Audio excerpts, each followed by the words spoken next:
Good evening, everyone. I will call the July 26, 2021 School Committee meeting to order at 7 o'clock. The first item on the agenda is approval of minutes of the school committee meeting held on June 21st, 2021. I will make a motion to approve the minutes of the June 21st, 2021 meeting. I'll second. Thank you. Any discussion? Okay, seeing none. All in favor? Aye. Aye.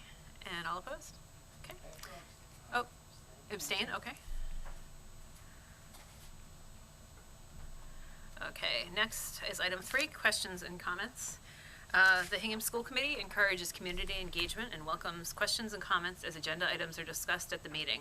In addition, we have set aside up to 15 minutes at the beginning of the meeting for comments or questions that fall under the purview of the school committee and are not already on tonight's agenda. If any guests wish to speak, please raise your hand. We don't have anyone in the room tonight, but if you're on, if you're watching remotely, just use the raise hand function on Zoom. And when you're identified, state your name and address and address your comments to the chairperson. Comments will be limited to 3 minutes per speaker and must relate to topics within the scope of responsibility of the school committee. As established by Massachusetts general laws, the responsibilities of the school committee are to 1, select and terminate the superintendent, 2, review and approve budgets for public education in the district, and 3, establish educational goals and policies for the school and the district. Speakers are encouraged to present their remarks in a respectful manner and to consider the privacy interests of others.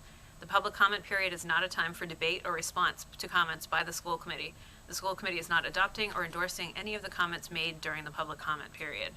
So we don't have anyone in the room tonight. Sherry, is there anyone on Zoom? No. Okay. Okay. So seeing none, we are in item 4, which is the superintendent's report. Dr. Austin?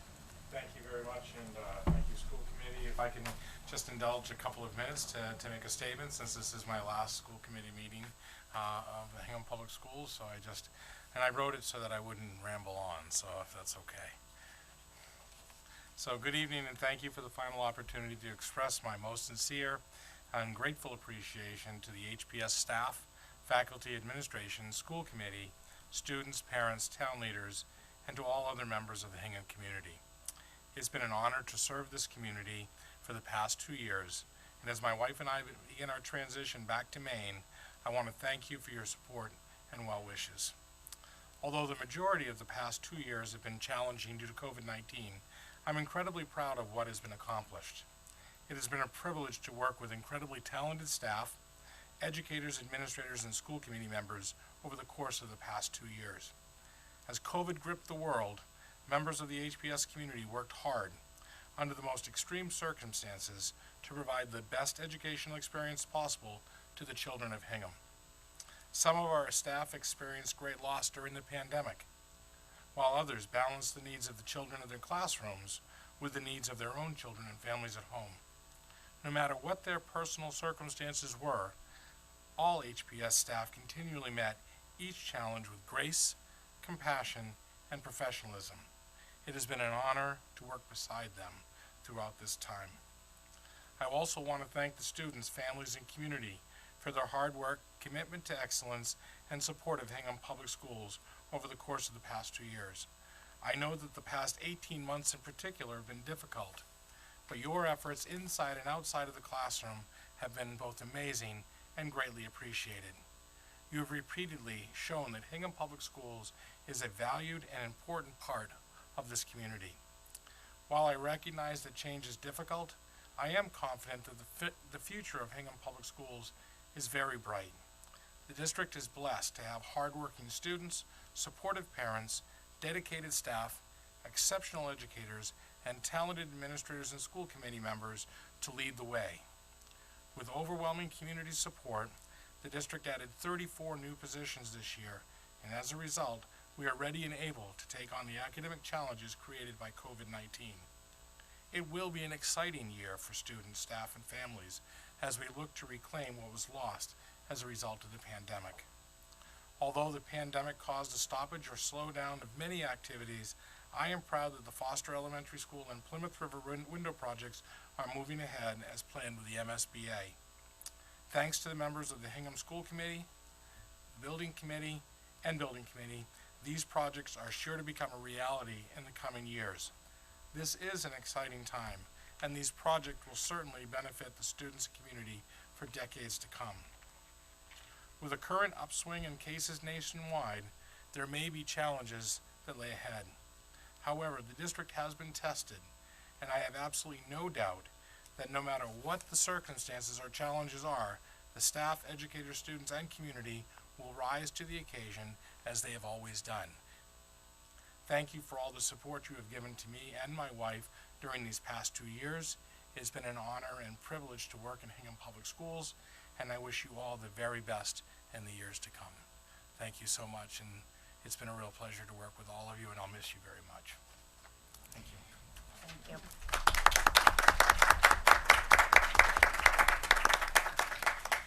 Thank you very much. It's been an honor. So next we have communications received by the superintendent. Nothing? Okay.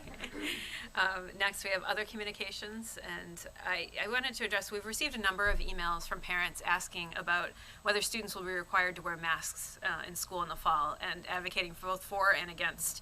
As of last June, DESE had lifted all COVID health and safety requirements, including distancing and masks. However, they also communicated that they will be issuing further health and safety guidance over the summer. So we're waiting to hear what that looks like, and we'll respond appropriately if we need to, but as of now, we haven't made any decisions on that. So just for anyone who's concerned. Does anyone else have any other communications? No? Okay. Next is item 6.1, preliminary fiscal year 2021 budget close. John? So this is a preliminary close for the FY21 budget, and I think I got all the information into the packet, and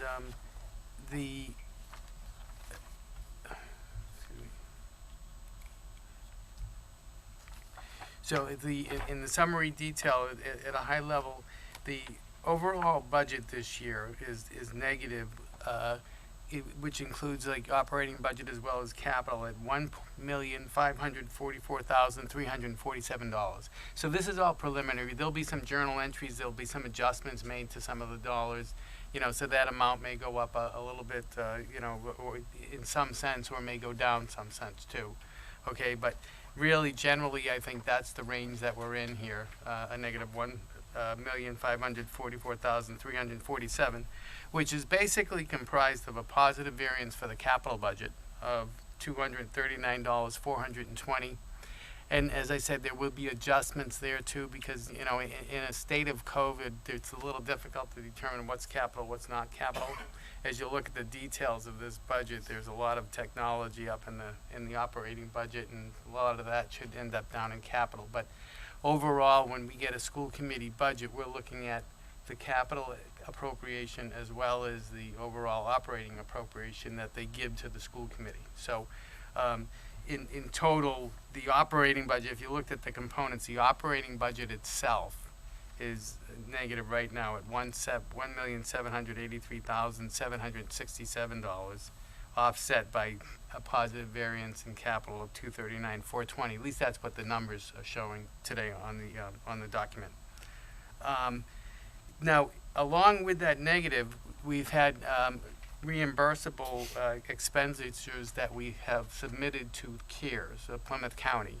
And those we've submitted for a total of $2,792,519 in reimbursables. So, a quick math will show that there's a significant positive variance here of, somewhere near, 1.2 million. The actual number that I have right now is $1,248,172. The line items, beside each of the line items on the document that you're looking at, I've looked at the details so that you can see why some swings are very, very positive. Like, for example, when we take a look at administration, it's $43,965 positive, and that's really a function of delayed hiring and supplies, in the central office. If you look at the, in principals, we had a Foster North administrator, and then if you look at the teaching things, that's we have full day K revenue that was lost. You'd expect to see a real big number there, but there's a lot of offsetting pieces in there. So you get lost full day K revenue offsetted by the collective bargaining allowance that was there, any unexpended portions. Supplies, significant amount of dollars in supplies. There's some $143,000 worth of supplies, $70,000 worth of paper. Tutor assignments were sort of redirected to teachers. We had an ELA contract that we had an ELA teacher, so the contract actually wasn't used. We had significant para churn, and we had hiring difficulty over the year. So really, all those offsets sort of like offset some of the full day K. Continuing down, if you look at the textbooks, very positive variance in textbooks there of $237,900. That's all sitting in technology spend, because really what we did was we used online tools. So what we attempted to do is sort of book, we had a number of COVID accounts set up. As you look at health services, for example, where you see a negative $285,000. That we had a sub-account in there that we were throwing COVID expenditures related to health type issues. Not necessarily PPE or cleaning or stuff like that, but more like health, like the testing or the extra time that nurses had to put in, or activities such as that. If you look at transportation, you see the big negative of $405,084. Really a function of that there was an account in there was used for COVID transportation. We had monitors in there. We had 5 extra buses in there. KIA, which really didn't operate there, it was set in the budget with an offset, which never really developed. So anything sort of related to transportation would have hit into that account. As you proceed down, we saw technology spend, right, 1.1 million. So a lot of that is really capital, right? Because we did our business a different way this year. We had to buy new devices for people and stuff. So when you think about it, even in accounting respect, when we finish these books, we may say all of this capital we bought or all this hardware we bought represents a capital component. So it would go to capital for fixed asset purposes, but not for the purpose of municipal government, right? Municipal government says, what was the appropriation that the school committee had this year? And, how much did you spend? So we'll make adjustments to some of these numbers so we sort of get them correctly booked, so that if you look at the overall assets of the town, they're reflected correctly. We had, if you take a look at plant maintenance, there's another very large variance of $891,316. And that was used as a COVID account as well for PPE, disinfectant, cleaning, labels testing, air quality, all sorts of stuff associated with facilities relative to COVID. Continuing down, you see $179,475 for equipment and rents and building costs. That's really the rent for Libby and also the rent that we put in for St. Jerome's. SPED instruction. So SPED instruction, when we look at that, that's negative $1,022,071. And so there's a combination of things going on there. So paras were negative $524,000. Grants, we altered grants. Typically, what we have done in previous years is we always had grants offset expenditures for people. So we sort of reversed that this year, and we put the grants down to the tuition lines so that we could save 9% on MTRS expenditures. So you see sort of inflated there, but when we go down to tuition, you'll see some positive variances, because really what we did was we used the grants for the tuitions, and we charged the people to the regular operating budget as opposed to the grants.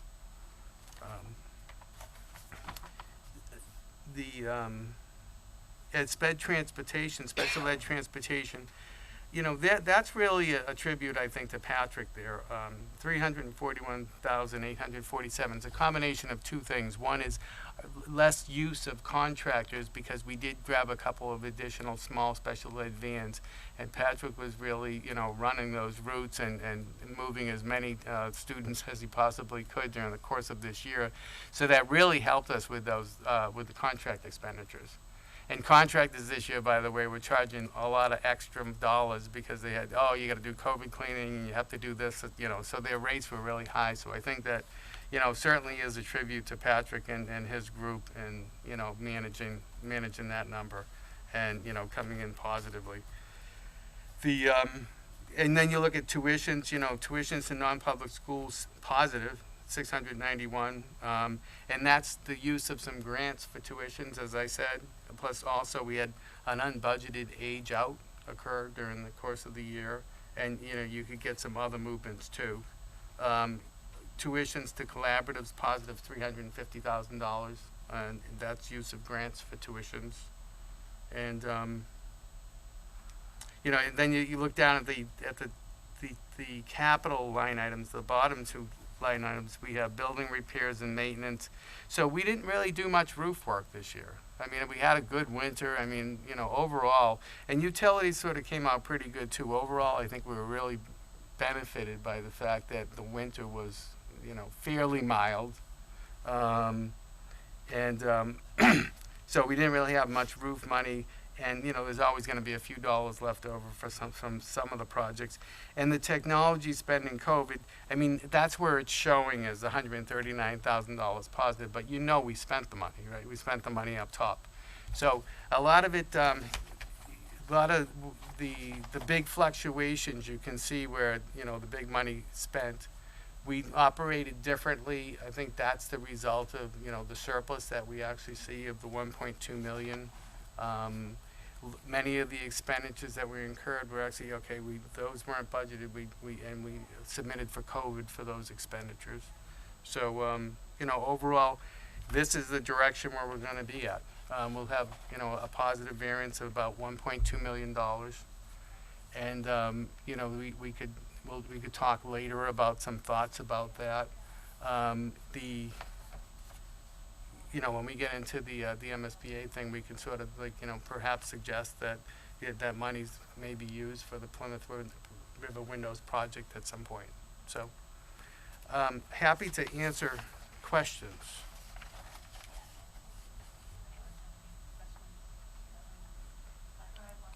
So on athletics, you said no offset is booked yet. Are you planning to book an offset, or are you gonna? I'm going to leave that to the school committee discretion because I think that, you know, I haven't booked the offset yet. So if we did book it, then that $1.2 million would be increased. So. What's the status of the revolving fund? Would it behoove us to keep that money in the revolving fund for a future year? As opposed to charging, since we have such a surplus? Yeah, I mean, that's an option. We could keep the revolving fund. I mean, we did sort of, you know, decimate a number of other revolving funds during the course of this year. Although it's not like we'd use athletics to offset another expenditure. So, you know, I mean, it's in some sense, if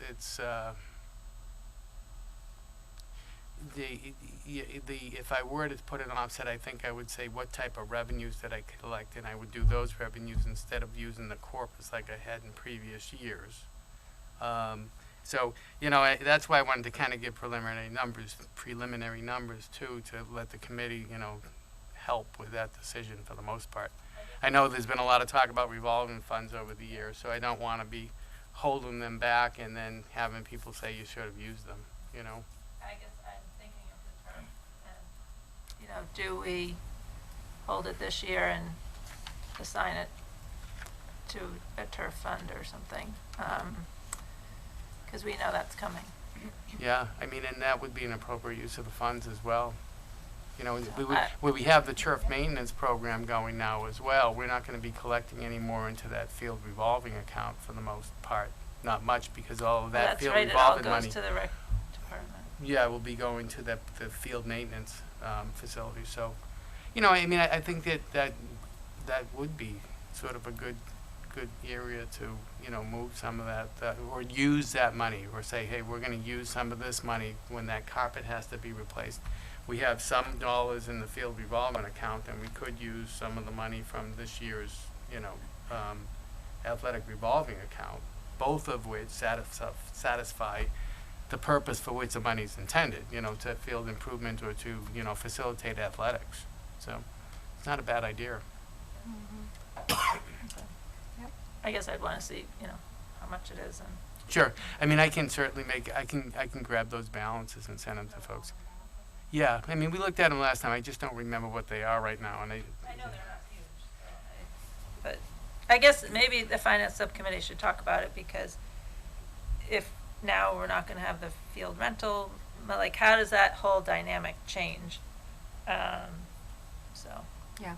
And we had the prescriptive guidance that we had come up with for the Yeah. revolving accounts. Yeah. Right. So we should make sure we follow that and keep the balances in there that we had originally Yeah. stated. And we will have those balances, and we had those prescriptive balances.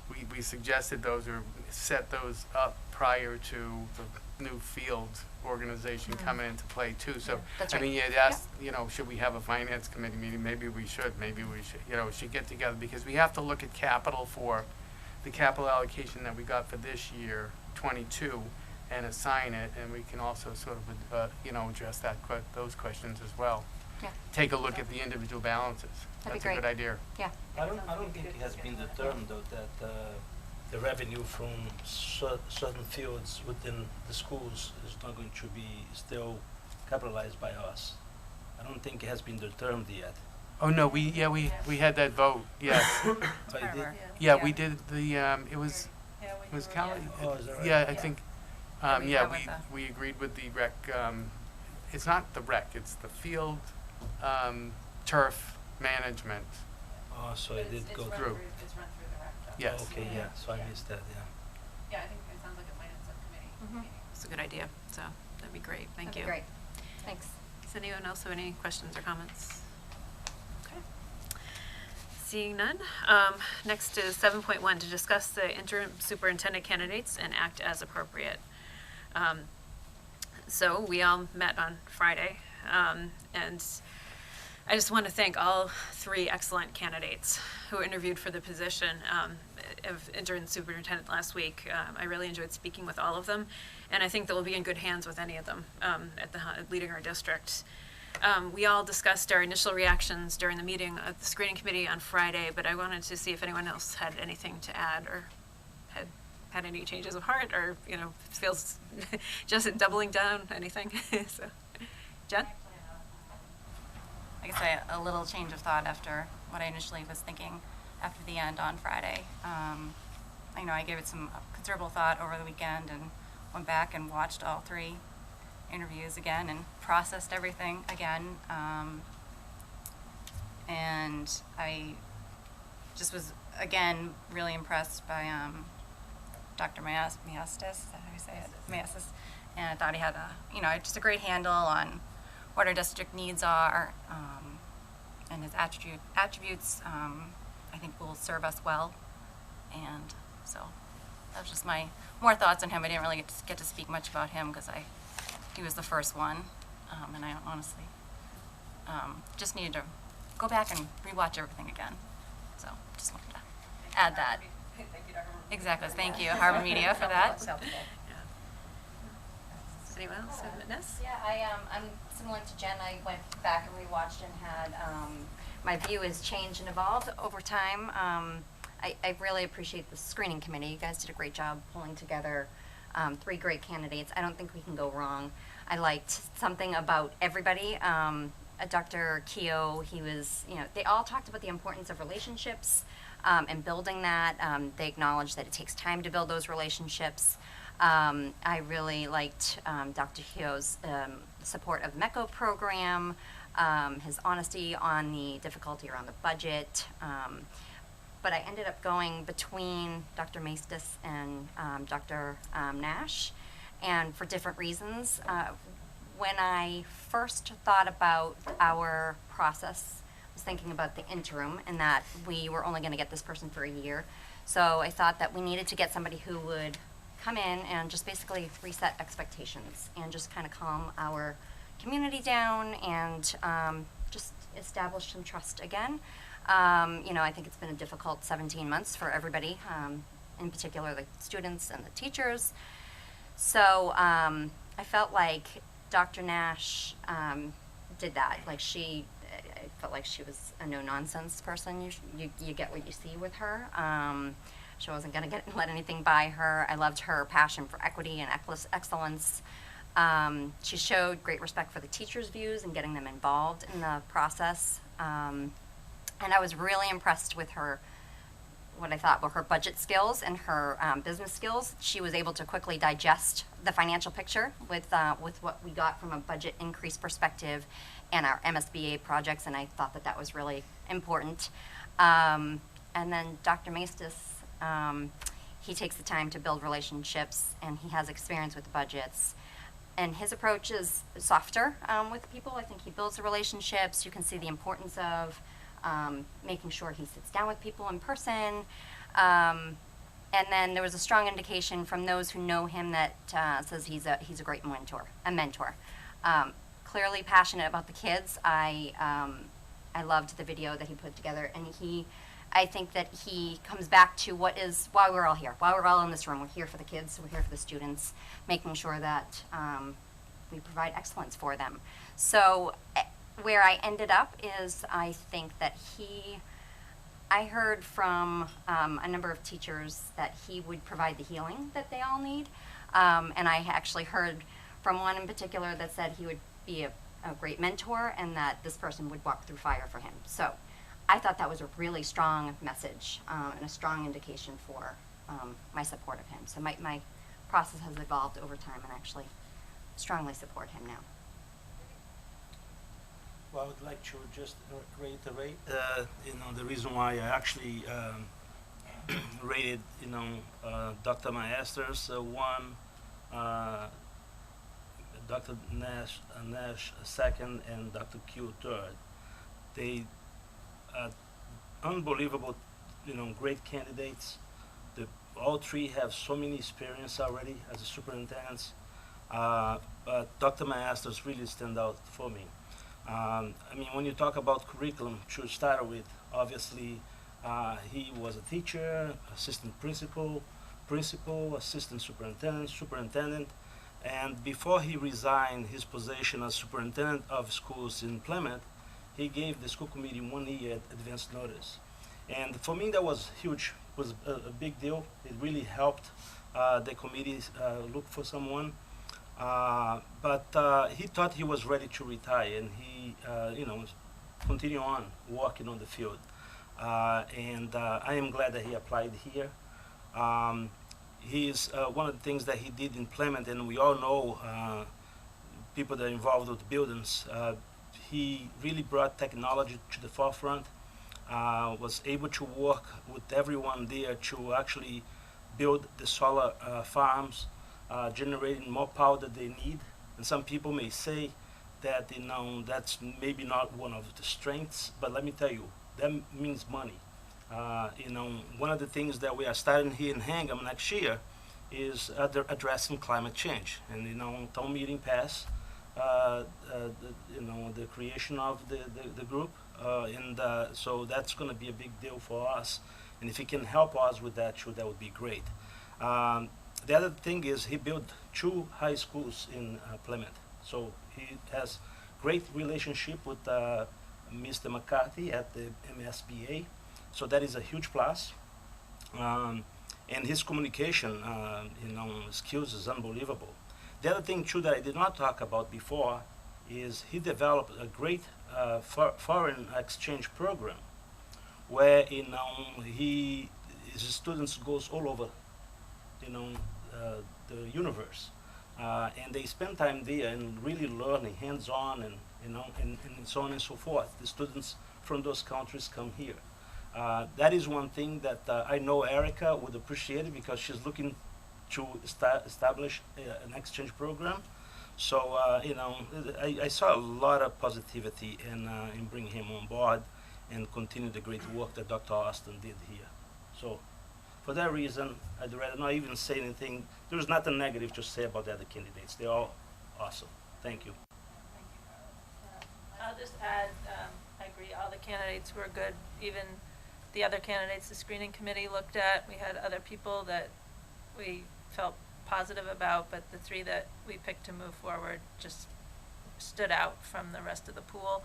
So it was a really great pool to pick from, which was, felt good that people wanted to come to Hingham. My choices were Maestas, Keough, and then Nash, but I felt Nash didn't come from as complex and as large of a community as the other two. But I also looked at Maestas as, think he's an excellent superintendent, but as an interim, and what we could take from him in just 1 year was that there was a lot of support from the directors and the staff on the screening committee who had checked in Plymouth with their counterparts, and that they felt very positive about him. So that made me feel good. He also chaired the NEASC accreditation team that came to our high school just a couple years ago, so he knew our district very well. And he applied early to this position, and he did his homework. He knew Hingham. He knew about our budget increase when we were talking in the interview. And then he also clearly said he wanted to come here. He knew he was only here for a year, and that he would help us find a permanent superintendent. And he was the only one that said that. And I felt like he cared about Hingham, he had an interest in it, and he cared about it for the long term. And so that made me feel confident that he'll help us with mentoring, as he said, of mentoring us to find a good person going forward. Still want to find out that other information about his other, but I would support going ahead with working with him to figure something out. Same as everyone. Really great candidates, so thank you to the screening committee. I think they would all do a phenomenal job. I think where I came down on it was a little bit like, what's going to be the deciding factor, because they were all so equally great. And for me, Dr. Maestas, he did use the word student more than any of the other candidates, and that's my new little story, right? When you hear the word student every time we're talking in these rooms. And I thought he also, to Liza's point, had done his homework. Like, he knew about the budget, he knew what we had gotten, he knew the 2 projects coming up. So I just thought that that gave him that little bit of an edge for me. So Yeah. Well, I agree with everything everyone just said, and we did have 3 amazing candidates, and I don't think we could go wrong. As thinking about it over the weekend, I kept coming back to experience and relationships. We have a lot going on in our district right now. We have the recovery from COVID, for both academic and social emotional. We have our budget issues and the need for an override. We have foster with PRS, MSBA projects, and we have our equity work, and we have to find a new superintendent on top of all of that. So we want to find somebody who has experience with a district our size or larger that can help us navigate all of the challenges and help us really stay focused on what's important over the next year. I think that's going to be crucial.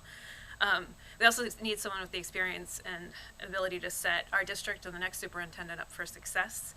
And I feel like Dr. Maestas did an excellent job as superintendent in the Plymouth Public Schools for 12 years, and that's a much bigger district. He's talked about 14 buildings, so that's, and I was struck by a comment of one of the members of the screening committee who said that he built programs in Plymouth and left the district stronger than he found it.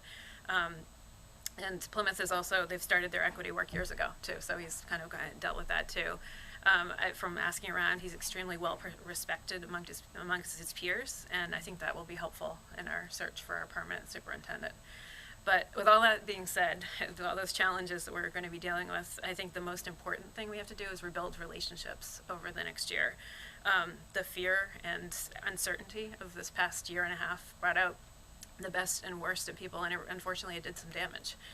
So we're going to need to repair some of those relationships and build trust between all the stakeholders, students, teachers, staff, administrators, parents, the community, the school committee, because we have to get everybody rowing in the same direction if we're going to get any of those other things done.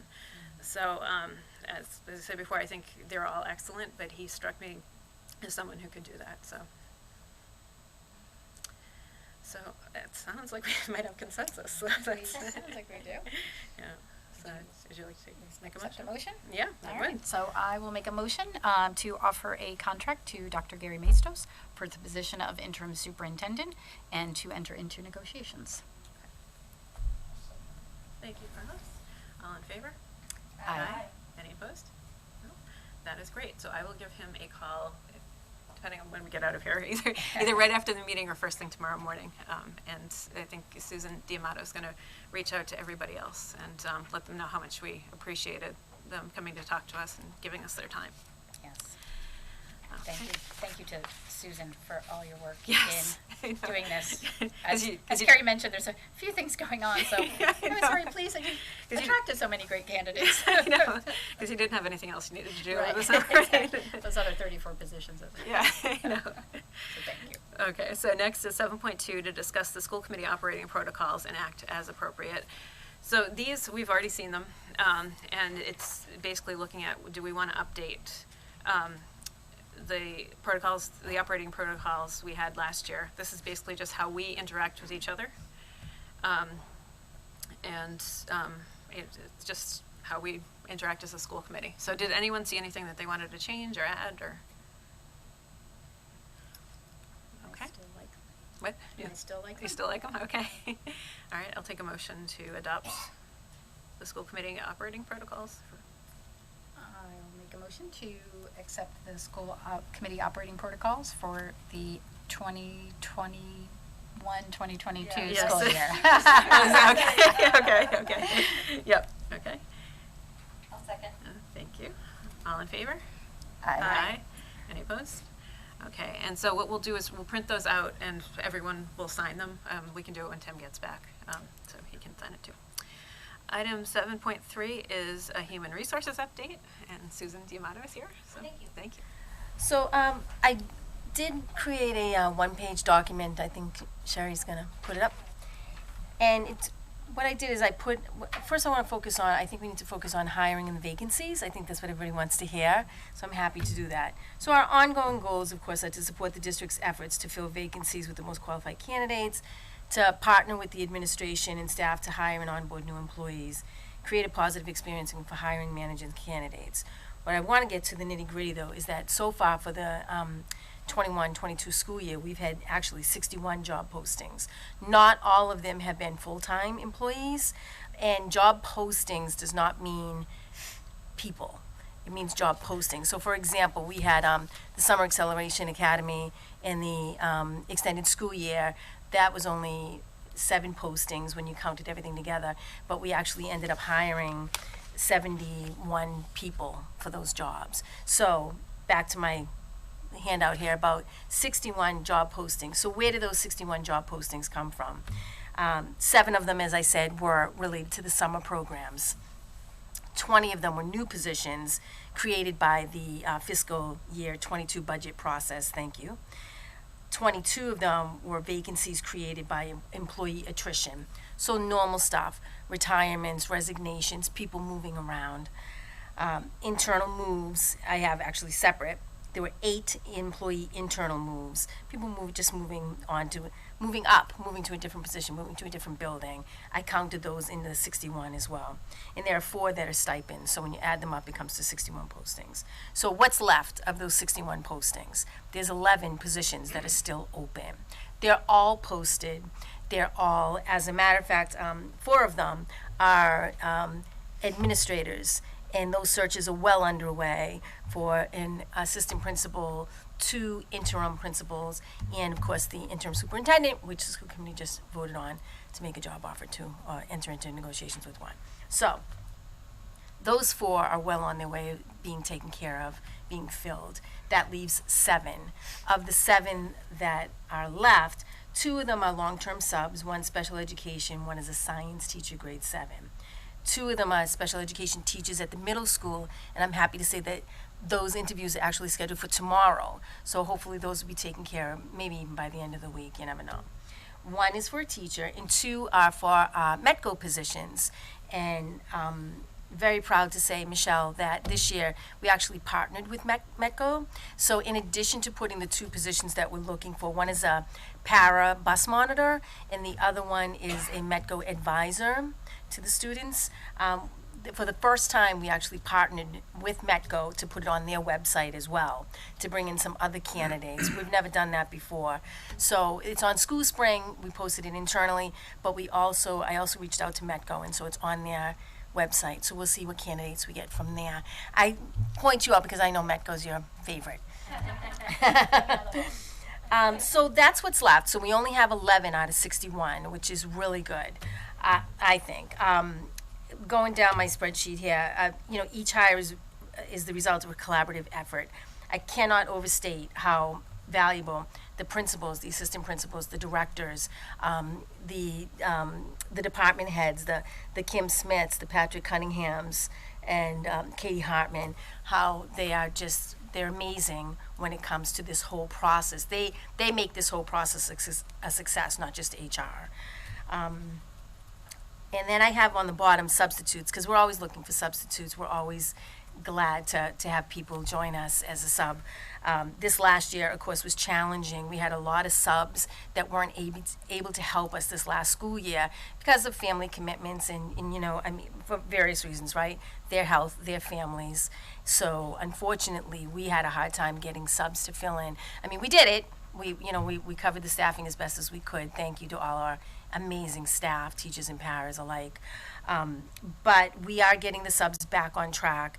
I sent out a survey recently, just figuring out who's coming back, what buildings do you prefer, what grades do you prefer, perhaps what subjects. Sometimes when we're talking about the secondaries, they're subject specific, So we're getting that all back on track, and we've actually had a lot of new hires that have reached out and said, that year is over. I'm ready to join the fray. And I say, come on in. And so all of that paperwork's online on our website under HR, our beautiful website that Jamie had a wonderful hand in creating. It's so awesome. So all of the sub paperwork's on there, so people just send it in. It's so easy to do. So that is where we're at with the hiring. I just did on the green column, just some of the accomplishments that we've done. We did create what I'm calling a human resources headquarters. It's just a Google folder for our administrators. But in that Google folder, we updated all of the applications. I found that a lot of the buildings were using different applications. So we standardized that across the board, and they're PDF fillables, which is even better. But in this, I call it HR HQ. We have, when a school has a notice of vacancy, there's a form that they can fill out and just send right over. We're creating a library of jobs, so nobody has to reinvent a job description. The payroll documents are in there, recommendations to hires in there, information about queries and fingerprints and union contracts, anything that would relate to hiring a candidate. I'm trying to put it at the fingertips of those people that we work collaboratively with, especially the hiring partners, the principals and the directors. We're also focusing on compliance, staying in compliance with fingerprints, inquiries, and ethics trainings and civil rights sign-off, and we just want to make sure that none of that has gone by the wayside over this past year, which it hasn't, and if it has, we're going to whip it into shape and get it back. So our overall goals of HR, always going forward, support the district by building on standardizing and streamlining established practices, create efficiencies, eliminate redundancy, ensure compliance, create a positive experience for staff and candidates. We've participated in some job fairs, and we continue to attract highly qualified candidates, and I'm happy to report we're in great shape for the upcoming school year. Thank you. Thank you so much for this and for all of the work you've done. I mean, you've had a lot on your plate. You basically had to build a department, so. Yeah, this is a new position. If I didn't say that, you all know that, though. Yeah, we do. But no, so appreciate it. Does anyone have any questions or comments? That's actually exactly what I want to say. To the taxpayers, thank you so much for funding this position that is so crucial to any institution. And forget it, we are 5,000, students. It's 700 staff. I just wanted to highlight how imperative this position was and is, and how much work have you taken out of the plate of the superintendent, assistant superintendent, the business director, and other directors. So keep up with the great work. Thank you. Carlos. Thank you. Yes? Yeah, just reiterate what Carlos said, but also, acknowledge the timing that you came in. You were in the middle of the pandemic, so I can only imagine everybody's running around like their heads are cut off, and you're just trying to figure out the whole district and what's going on. So appreciate how difficult that must have been, and I appreciate the streamlining. You had mentioned job fairs, and as you know, Jamie and I are working on the equity and inclusion, and I'm wondering if there's any opportunity to do any kind of diverse hiring, if you've looked into different opportunities. You know, DESE has a program that we're looking into. They do have a program that they put their feelers out to all of the districts. And so I'm looking into that to see where we would fare with that. I need to do a little more research into it. I always want to be careful when we're, of what we're opening ourselves up to. We want to make sure that it's a right fit for us and we're a right fit for it, if that makes sense.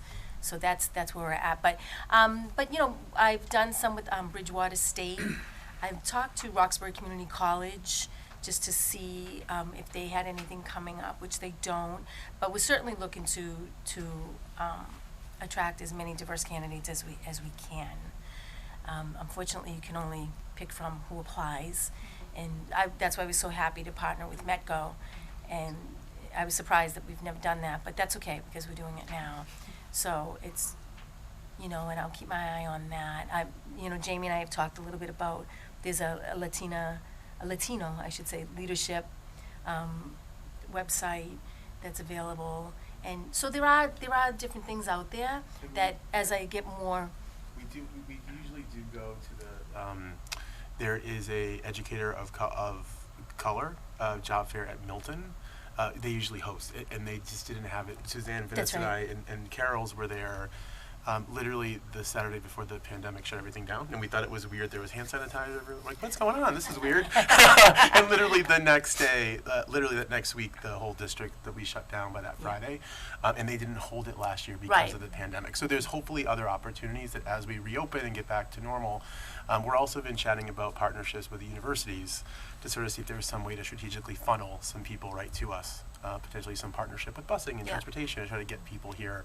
Our public access to public transportation can be tricky as we try to bring people in, particularly college students or sort of teachers as they start their student teaching experiences. We've been strategizing ways to do that more effectively, and there are some opportunities. I think once we reopen, we'll get back to those networks that we usually maintain. Yeah, thank you, Jamie. Yeah. And I had shared with Dr. Austin and Dr. Laboa other opportunities to go down south and look at schools elsewhere and maybe do a partnership there. Just, the importance of having our staff reflect what our students look like. And given we're 88% white and 12% other mixed race, our staff doesn't currently look like that. So I just want to reiterate that it's important to have the windows and mirrors that the kids can look into and see themselves reflected in the staff. Thanks. Thank you, Ness. Yeah, well, thank you so much for the update and all the great work you're doing. Okay, 7.4 is to discuss a declaration of surplus and act as appropriate. John, I think this is you. Yes, thank you. So you have in the package, there's a declaration in there to declare some used math books surplus, and this is just by law. In order to dispose of them properly, we have to have them declared surplus. You can see on the list that some of them are fairly dated, 1980s, 1990s. But the list is presented there. David Jewett has mentioned that there is no resale value for these books. No one would want them. So this motion is basically to have them declared surplus and authorize me to dispose of them at the least cost to Hingham. Okay. I'll make a motion to declare surplus the old textbooks as detailed below and authorize the Director of Business Services to dispose of them at the least cost to the town of Hingham. Second. Thank you. All in favor? Aye. Any opposed? No? Okay. Great. 7.5 is to discuss driver's education deficit and act as appropriate. That's you too. Thank you very much. So also, I've placed a letter into the drive there to explain about the driver's ed program. So that last summer, I think we had our last session of classroom instruction in driver's ed, and sort of put that on pause, pending the outcome with COVID. Simply because it was very difficult, perhaps, to give driving hours and to fulfill the course. So we put a suspension on that, and then decided at that point, with the suspension, that we try to do was finish up the kids, the students that were in queue. So during the course of the year, we have in fact been, putting driving hours into the kids. Each student needs 18 driving hours, per student. They also need observation hours. And as we neared the end of the year, when we put the program on suspension, we had a balance of about $77,000 in the account. And at that point, my thought was that that should be plenty of money to satisfy the liability of these driving hours. As we've proceeded through the course of this year, coming to this month, that account actually went negative, which we got an alert from the town accountant telling us that the account was negative, and we had to move some $4,500 or so to that account to put it into the positive, which made us take a look and see what the extent of the liability in the account is. And so in your packet, what I've detailed is, we have like 8 students that haven't started driving yet. We have, 36 students in some level of completion. And it's funny because we don't know, what that level of completion is. Nobody seems to know what that level of completion is. So, in the package here, I've estimated what that liability for the driving hours would be. And, if we were to run this program for the rest of this year, it would amount to an additional liability of about $57,000 in the program. So when I look at these numbers from an accounting standpoint, it's indicative that, the liability that we have has never really been accounted for in the structure. I would have thought that the money that we had, the $77,000, should be plenty to cover all of the driving hours we owe to these students. So it appears that, from this is indicative that it doesn't cover the cost that we've been charging for the program. Doesn't cover, there's a lot of administration that has to do with this program. So I've priced out the cost of getting these students completed would be about $14,000. And this is going into negative territory now, right? Because we're already negative in the account. The leases that we have with 4 vehicles is, cost $15,600 a year. Repair and maintenance, you have to put it could be anywhere between $2,000, $5,000, so I put $4,000 as an estimate in there. This year, the administration and the scheduling for these calls, so we had somebody, hey, can you get them scheduled? Can you get them cleaned out? That amounted to about $17,000, estimated for the future. Fuel costs for this year aren't reflected in the budget yet, but there's no sense in putting them in the budget because they're just going to be negative. But on average, they're going to be somewhere between $3,000 and $5,000 per year. So I've added $3,000 there. And, so you get down to the program, and those all add up to like $53,000, $53,847. So what I would suggest right now is that that's the presumed liability that I think we would incur if we continue to manage, sort of like live out this program to get everybody that's in queue completed. And then you gotta put a load, I put like a 25% load on the driving hours, simply because they're never going to be efficient. What will happen is a person will show up and the hour won't be taken because, you know, something will happen. So you're always gonna have that in any type of business like this.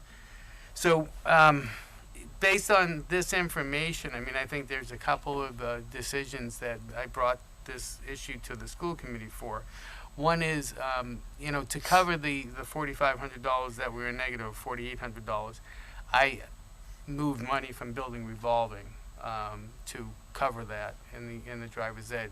And the justification that I had for that, or the reasoning, would be in the previous days when this business was self-sufficient and not really incurring a liability, what we would do is they'd have classroom time, so we would actually take from their account, you know, something like $5,000 or $10,000 and apply it to heat for the usage of the classroom that they may be using, you know, within the school department. So the offset to that would be, okay, if you're not using driver's ed, where would that 5 or 10 come from? And the likely place it would come from would be building revolving. So you know, in that sense, it's an offset. So I think that in order to cover the liability that we do have in this account, and it's a liability basically because we enroll the students, we take their money in, and then as we deliver on the service, we realize that we can't deliver the service for the price that we had been charging or for the amount. So, so that's, I think we owe the liability one way or the other, right? So I think that I would like to get confirmation or a vote from the school committee to say that we should use building revolving to satisfy the liability, you know, in this program. And then I think the second decision for the school committee would be, are we going to continue this program, or are we going to try to, you know, put it to a good end where we finish up all of the students, and try to do it on a regular, you know, try to do it on a quick schedule, or make a plan to, like, you know, if we got all the students completed this year, we're probably looking at about 57,000 of a liability. If we manage it in half a year of a month, we could cut down on lease cost and you know, which would reduce that number somewhat. So those are the couple of decisions. One is, should we use building revolving to cover the deficit? And, you know, should we terminate the program? My thought is that this is a business. It's sitting in the school department. I don't necessarily think that it belongs in the school department. I think that there's a lot of nuances. There's a lot of sophistication. There's actually companies out there that do this, and they keep everything in tab. You know, they have good structure to them. They have regular routines. They have regular schedules. They have somebody watching over all the elements of the plan. I presume that they would say, you know, they'd keep the kids on track too to finish them up. I think one of the benefits we've always provided has been, you know, well, okay, if you can't make it or your schedule doesn't fit, that's okay. But that's what created that liability for us. It's us not running the kids through and getting these always completed. You know, and then a couple of years ago, the registry turned from manual to electronic. And I think that added a big element of overhead into this program, where they had to constantly log in for each student, what their hours have been, what they've been doing, you know, so that threw more overhead in for us that we have to pay for, that we're sort of not suited to pay for. We're not suited to do it or deliver it because we're not operating like a business. You know, so these are the types of things where it seems to be a different program or a different type of business today than it might have been many years ago. So, you know, my recommendation, I think that we should try to bring the program to an end. The other thing too is, like, so, I wouldn't recommend, you wouldn't want to start it up taking receipts and try to use those receipts to pay the previous expenses either, you know, because that's not right. Current receipts should be paying current expenses. We're just a municipality, and everybody looks at things on a cash flow basis, but there's no check on this. Like, it's a separate fund, right? There's no check on this. It's like, okay, what's your liability out there? And the reality is, I think what happens is, I think the drivers actually figure out how many hours each kid has. But there's no centralized repository where, all right, here's what we have liability for hours. So we don't even know where the business is at any given point in time.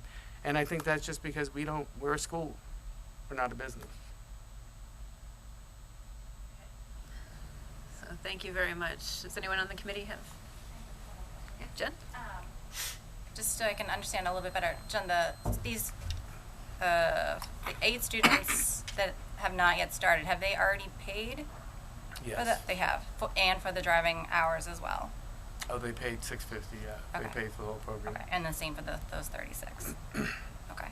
I know this, I'm just gonna say that, I know that this is a program that the community definitely benefits from. I'm not sure if I'm willing to say that just to completely end it. I don't know if it's possible if we could just put a hold on it and see how things are after things kind of settle down after COVID. It's kind of hard to compare, I think, the last couple of years as to what the need is in the community, because I know there's been a pretty big backlog with the other companies, not necessarily us, but and is it possible to just put it on hold, or and then table it just, once we've gone through this year, finish out what we've already committed to, or maybe 2 or 3 years from now? You can keep it you could keep it suspended, but we do have to fulfill the liability, I would think, right? Yes. So you don't have to, I don't think you have to make a decision to say we're going to, stop this. But then you have a question of so there'll be no money. How will we get started again? Go ahead, Miss. Thank you. I neglected to send to forward communication that I received earlier to my fellow school committee members, and I just did that. One of the bus drivers, she's actually here in the room, Doris McCain. It is a letter from her because she's one of the instructors. My 2 kids went through her program and they love her, and I just want to say that I would be totally against shutting down this program. As we all know, it's very hard for us to introduce a new program. Forget about, trying to do things the right way. But my understanding, due to COVID, also, this program lost its driver. The driver's ed program lost its driver. The person that was in charge was no longer in charge, so other individuals stepped up and tried to run the program. And obviously, we don't want to be in a business to be losing money, but this is not a business, this is a school. We want to operate, break even. And I believe, like Jen said, if we give time, perhaps if we can develop the program appropriately, we may not need to hire 2 individuals to run this. Perhaps 1 individual can run this. But we respect, the business director, the superintendent, and administration recommendation. To one of your recommendations, I am in favor of using revolving money for this, because this was a tough year, number 1. Secondly, I would oppose totally shutting down the program. I think if we allowed a little extra time, this is a program we have not raised the fees in a long time, correct, John? I think a few years ago it was raised by $100. Yeah, so what we're charging right now is not even up to par to what the community out there, the schools charge. So perhaps we should consider, number 1, right away, at the perhaps next meeting, increasing the fee, number 1, because obviously we need to be able to have the program running at par, at least. Secondly, if a decision has to be made in terms of shutting down, that we give a lot of thoughts to it. There is 4 cars, I believe. There are 4 cars now. That's 4 cars. The insurance liability is carried by the town, correct? Mm-hmm. Yes. Yeah, so, I'm not sure how old those cars are and if we are looking to replace them or not. They're on a standby lease from Best Chevrolet. My understanding is they can be returned at any time. Okay, all right, no, thank you. Thank you.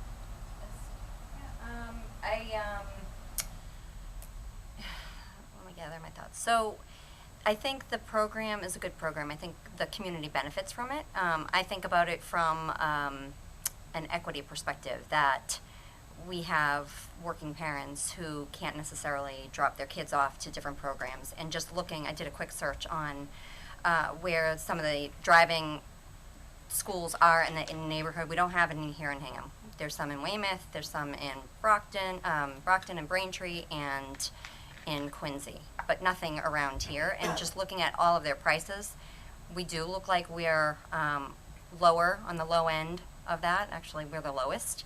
So I do think that we could start off by increasing the prices. I think it's around $795 to $800. I think the community would appreciate continuing to have the program here, just the ease of that. And then as far as the balance that's left over this year, I think putting it through the building is an appropriate one. You know, it makes sense given that you have used the allocation to pay rent. It's not like we would be funding it from the business, the building revolving. It's actually gone through there at one point because of the allocation process that you go through. So it's not like it has lost money if you look at it from a cash perspective. It's just from a financial perspective. But I do think it's a business that we should continue. We do things like Kids in Action, as you pointed out, that benefits the working parents. Driver's Ed kind of does the same thing. So that would be my view. I think it would be a shame to let that go. I feel bad, Jen, because I know how much work you have to do and how much this. I don't know, I mean, who's gonna start a program, right? No, I They know. said, yeah, I know. I can't build a program because there's a lot of work that this program needs. So Yes. I don't know if it's me or you're gonna hire somebody. If you wanna hire somebody, that's, you know, we just have to figure out where the revenues are gonna come from, or where the source is gonna come from. Right. So I think that's sort of where I come down on too, is that I want, like, I'm for funding it through building revolving, if you think that's appropriate, and then, but I too am just concerned about just ending it, because I do think it is that type of program that, like, kids with parents who work can't go to the places, but I definitely think there is a great opportunity to increase the cost, right? I mean, if you want the convenience of having the program in Hingham where your child walks out the door at 2:30 and walks into the car with the instructor in Hingham, then maybe that's worth $900 a month, $900, right? Maybe it's worth more than some of the others are charging. You need to get more than what the others have. I don't believe Yeah. our cost structure is anywhere near an efficient organization doing this.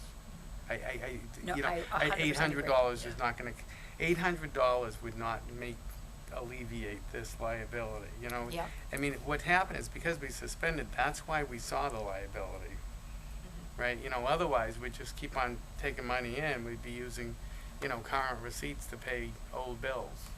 You know, it's not a good practice. Mhm. Not a sound business practice anyways. Eliza? Do we have someone to run the program? Because I agree that I don't want you to run the program. I mean, Kids in Action, we have someone running that program. Transportation, we have someone running that program. Food service, we have someone running that program. Do we have a person? Does Denise Stanley, does she want to run the program? So if you don't mind, I can jump in here. So I programmatically began working with the driver's ed program Yeah. about 2 years ago. First with Sean, and then most recently with Denise. So we do have. So in the background, I'm obviously not your money guy, right? Like that's not my role. Yeah. So working with. First with Sean, and we did, by the way, I think we also paid money out of that account to then have him develop the whole thing virtually. So when COVID shut down, we continued to maintain the instructional part of the program, and that required money that came out of that account that then paid him to develop the virtual experience for kids. I have been working with Denise Stanley at the high school. She did submit a new proposal with a new cost structure. That was prior, though, to seeing the liability information, so I can always go back and work with Denise. But to answer your question, we did have, so what, just a little bit by way of background. The original conversations with the previous director were around the cost, the stipend structure and how much was being paid. So the conversation at the time was, then let's do a competitive analysis, figure out what is our program structure versus what are other places running. And after a couple of conversations, that never materialized. And so when the past director resigned, Denise Stanley did step up, by the way, because we did have Kids in Progress to finish out the program, and that's what we're referring to now as sort of that continuing piece. There was concerns expressed at the time around the liability. I did have a conversation with Rec, with Mark Thorell, to sort of see if maybe the Rec department would take over the program. It was sort of a turnkey operation. We have drivers and a coordinator and everything for you. Do you want it? He did discuss it with the Rec Commission, and they declined the offer due to their, and Mark could speak more to it, but they didn't want to take on the liability. So we did go back to Denise and said, so let me explain the same conversation we had with the previous director. We understand that there's some issues here, but I don't have the capacity, nor does John, nor does Rick at the high school, to now do a study of driver's ed and figure out what we can offer. So she did go out, and we did receive a 7-page proposal.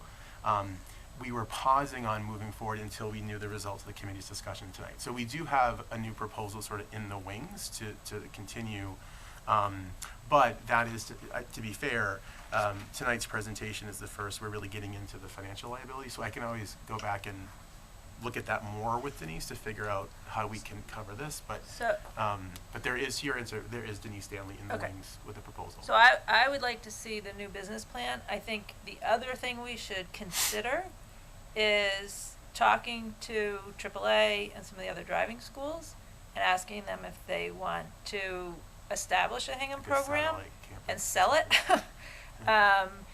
And then maybe they'll take on our instructors because they know the kids, and it's another satellite office. I know AAA office, I mean, they have their office in Rockland where they do classes, but they also, on their website, they do classes at Notre Dame Academy, at other schools, in the school on a set schedule.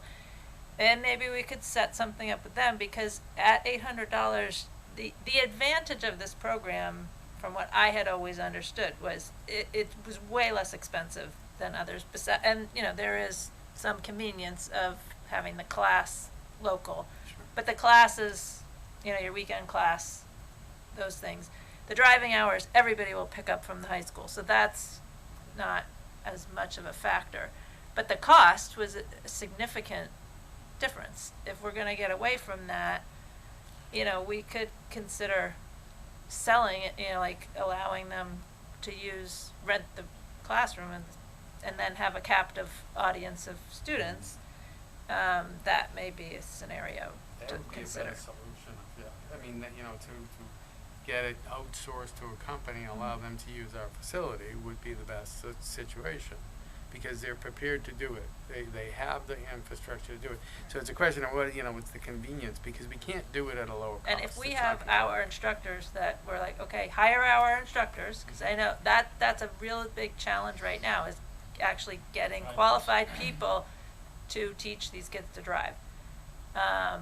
So if we can make it work for everybody, but I consider both looking at the business plan and then consider selling it so that we still have the option. Yeah, I would just like to add, I agree with what Liza just said. I've actually been going through this with my son when getting his license, and the backlog for the hours due to COVID has been pretty extensive. It's getting better, so they might be willing to do some type of partnership with us because we have those extra drivers, we have the cars. I think it's something worth looking into. Audience, did you want to? Well, like I said, hi, I'm Doris. Oh, could you just come to the microphone, please? Oh, thanks. If you just give us your name and address. My name is Doris McCann. I live at 26 Kimball Beach Road in Hingham, and I've been doing the driver's ed program for about 7 years now. It has been a program that has totally, pretty much up to this point 2 years ago when it came up, run itself. There were never any problems. The cars were the cars were always great. We always had the instructors. The school process was all good. This year, we we had classes, I think there were like 3 classes that were run over COVID, and that is it for the year. That's why this year, we are so in the negative. We never have been, I believe. I've never actually been involved in the numbers up to this point. Obviously, I remember talking to Peter Healy about it once, and he said, Doris, this program runs itself. There's always plenty of money. And I was like, perfect. And we have never had a problem, ever, in the town up until the past couple of years when the person running it felt he was not getting compensated with the stipend that he was given. Denise Stanley has done a phenomenal job and wants to continue to do a phenomenal job with it. The 4 drivers that were involved, 5 drivers, we all want to continue with it. The amount of my phone is blown up all the time with people asking, are they going to cancel? Please don't tell us they're going to cancel. This service to this town is incredible. Yes, a lot of towns don't have it, but we're Hingham. We can have it. Let's do it. It's always been successful. I've talked to Patrick. He says we could be saving a ton of money on the cars, on leasing the cars, because we lease the cars from the transportation now, from whoever he goes through. He said, Doris, the accounts are all set up and everything. You guys want to go in with that? He says, it is a no-brainer. You would save a ton of money there. It's not just all of a sudden. We had a horrible year. We have no classes run all year. Yes, we are in the negative. How else couldn't we be in the negative? So I think it's not fair to say the program is not doing well, like we can't make it go. The price that was always adjusted, because again, Mr. Healy had always described to me how we came up with that number, was it's 12 hours of driving that they have to pay for. The classroom hours are paid for, so what they pay the instructor, and the 6 hours observant hours, that's not taken out. They just do that, the 6 hours in the car. So it doesn't go on to it's not 12 paid hours plus 6 paid hours. They pay for 12 hours of driving. And he said, if you add all that up with our leases, what they were, what the insurance was, everything always balanced out. So this year, yes, having no classes, there was no money coming in. So, and we're still paying, it was just a lot going out. We're still leasing the cars. We're still doing all that. Even though we were paid, we had nothing new coming in. The program, I think if you go out to a AAA or if you go, it's a nightmare. It is a nightmare to try to book classes. Yes, we may run as I want to say a hokey-pokey type business. I don't even like saying that, but I feel if a student says to me, Doris, I can't, can you pick me up, at 8 o'clock? That's what time my practice ends. Is there any way we can do the 8 to 9? We make it work. We do, and we do it legally. We drive. I don't break any laws by doing that. We're a convenience for the families in our town. I love these kids. I know how bad they want this to get done. We make it work. We pick them up before practice. We pick them up when the bus pulls in. I've been waiting for the football bus to come in. They get in that car, they smell, they get their hour in. We make it work, but that's what we do. That's the type of school we are. Yes, we're not a legit sit-down AAA, however they may run it. I've seen other schools. We're not too far off. But we do make it a hometown. We do work with our families, and I think that's a positive thing. I don't think that should be put out there as we don't run our business the way it should be run. Like we're not. Yes, we do make a lot of exceptions, but it's all legal. It's all within the purpose, and it gets the kids through. And everyone who goes through our program, I've never had anyone disappointed, on my end anyway. I know Laurie, another driver, 6 a.m. She'll drive with someone at 6 o'clock in the morning. She's there. Other schools won't do that, but we do, and it's okay because we can. It's our town, our families. We're not breaking the law. We're doing it. We're getting it done. I really feel this program does not need to end. If you look at the numbers, if you average it out, if we can get leases that are cheaper, which Patrick has well informed me we could, everything is in place. It's not a matter. Denise wants to run it. We all are here. I just hope it gets reconsidered. It's a great program. It's great for the kids. You can call any family up in this town that has gone through it, and we'll say that. It's unfortunate what happened a couple of years ago, but he has stepped down. He's stepped, not totally away. He does his job, which is teaching the class as well, and that's what he should be doing. He's not complaining about that kind of money. So and Denise isn't complaining about what she wants. Everything seems to be a perfect puzzle piece, I just hope. And like I said, I'm very naive when it comes to numbers and how things are run. But in my heart, I feel that this is a program that should not end, especially for our families. It's just too much of a positive thing, and it's a nightmare everywhere else. Thank you for listening. Yeah, thank you. So, I don't know, I would be in favor of using the building revolving, that was number one, I think. Does somebody want to make a motion about that, and then we can talk about number two? Sure, I'll make a motion to utilize the building revolving account to fund the estimated loss or the liability of the driving ed program. Second. Okay, all in favor? Aye. Any opposed? No. Okay, so as far as the fate of the program, it's, what I'm hearing is we need some more information.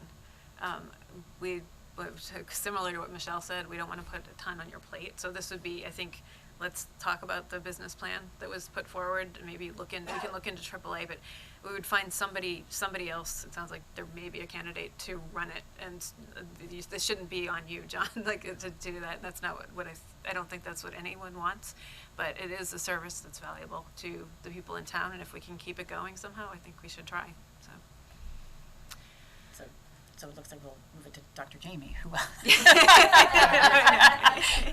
Yeah. I've been working well with Denise and before that, Mr. Nugent anyway, so I'll just, so we'll sort of reconcile the plan versus the liability and sort of come back and I'll coordinate with either Paul or Dr. Masis and Carrie on a presentation to bring it back and sort of give you a sense of what they're proposing. I will say her most recent plan did increase the tuition to cover sort of the structure. So there was an increase there in the 700s.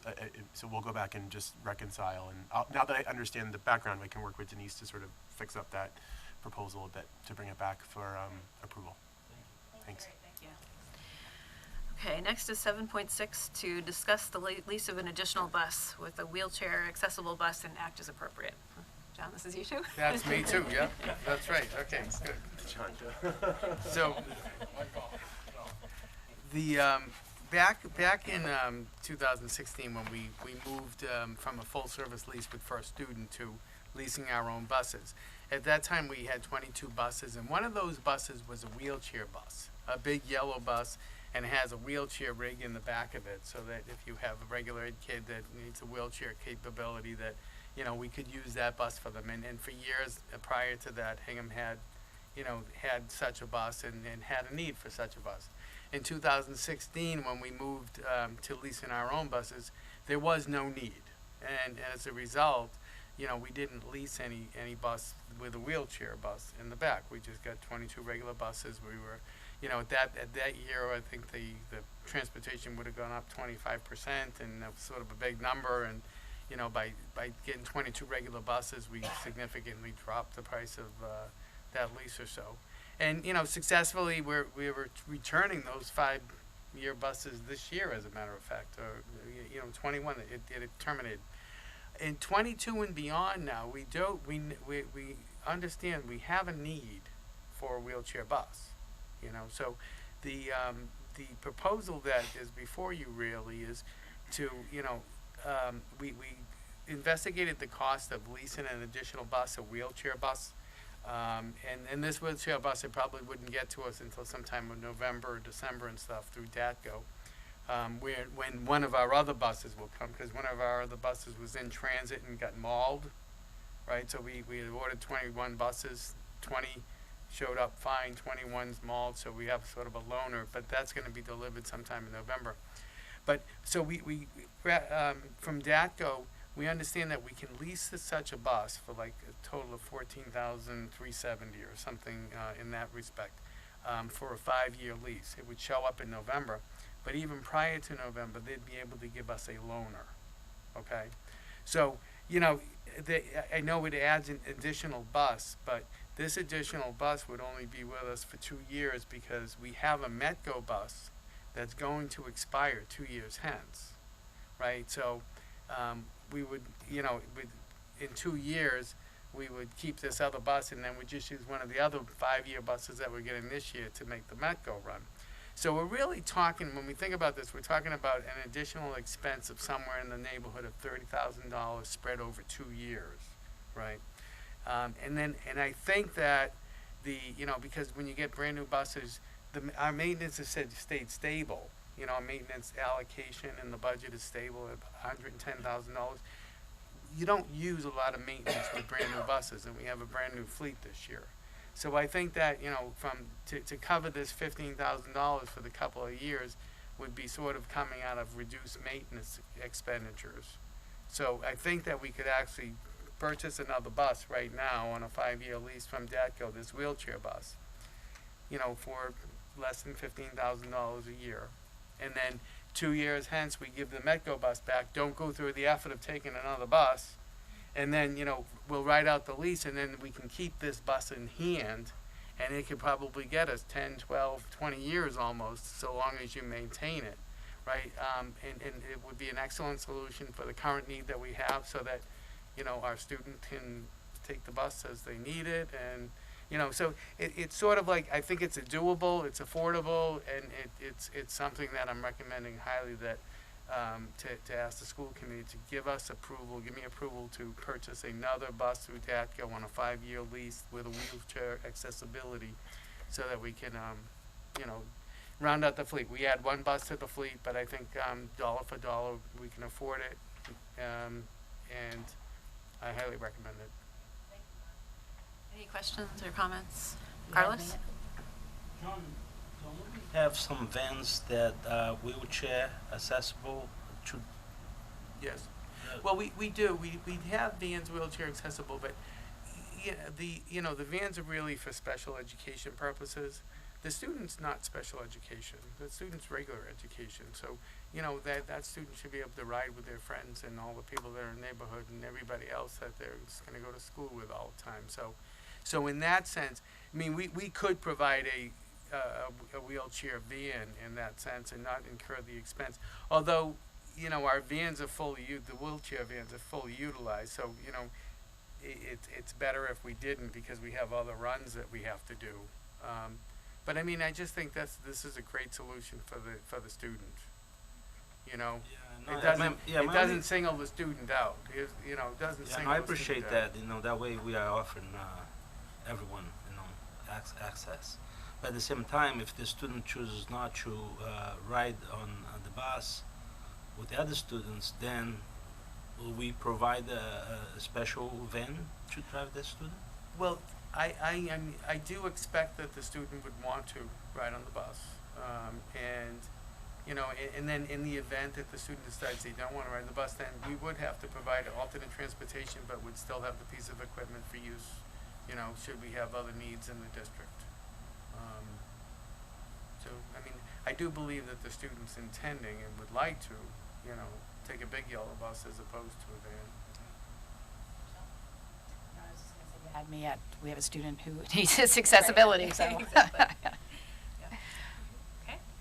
Anyone like to make a motion? I'll make a motion to authorize the Director of Business and Support Services to enter into a 5-year lease with DATCO for a big yellow bus with wheelchair accessibility at an amount not to exceed $15,000 annually.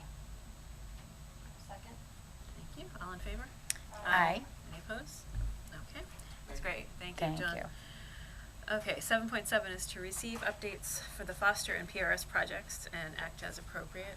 And I see we have some members of the building committee here tonight. Thank you for joining us. Yes, thank you. John, is this going to be you again, or? Linda, would one of you like to give an update on Foster or PRS or? You have the other discussion first. I can certainly. Whatever you want. Yeah. So. Does this committee have it? So there's two issues. We're going to talk about Foster, and we can give an update on that, and then we talk about the PRS and Plymouth River. Why don't we do Foster first? Okay. Thank you.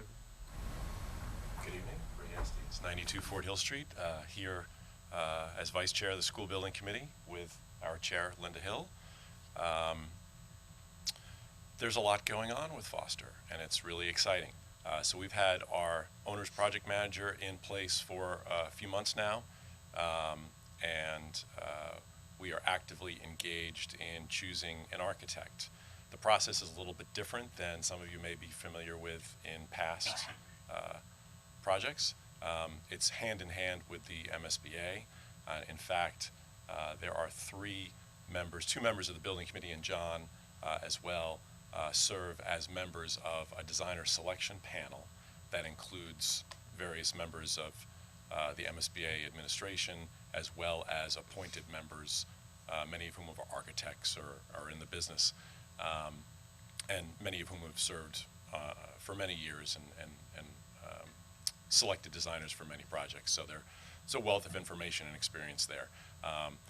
We actually had after submitting a request for services and getting applicants in, having a little bit of site visit and answering questions through our OPM, we had our first designer selection panel meeting last Tuesday, where we narrowed 6 applicants to 4 that we're going to interview, and we are interviewing on August 3rd. And on August 3rd, we will interview the 4, and we will select an architect. So we'll know on August 3rd who our architect will be. They're all great firms, none of whom we've worked with before, but some are certainly known to many of us. So we're excited about that. They're all great applicants and all have kind of varying approaches to design, but all good candidates. So we're very excited about that. So once we have the architect in place, we'll begin design immediately. And we're very eager to also communicate with the foster community in particular, but the larger community as well, because it's been a long time since they've heard any real solid news about foster. Everyone's been focused on other things, obviously, but foster's been top of mind for a lot of folks I know. And I'm sure they're eager to find out what the next steps are, what the timeline's going to be. Our entire focus is on the timeline that we've been talking about, and that's trying to open whatever project ends up being completed by fall of '24.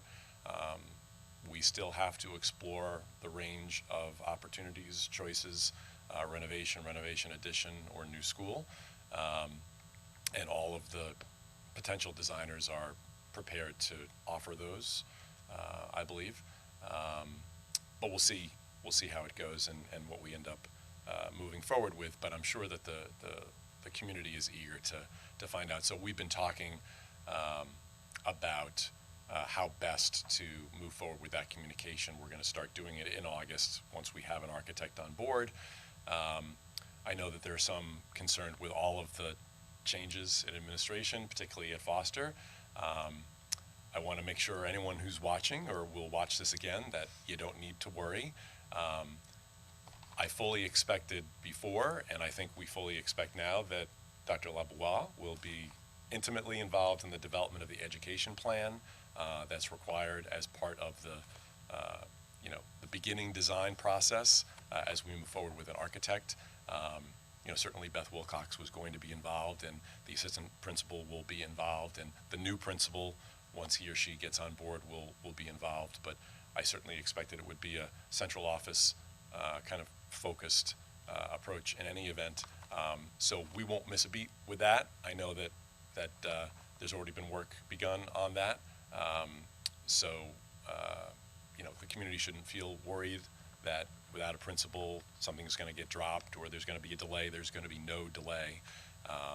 Our OPM knows that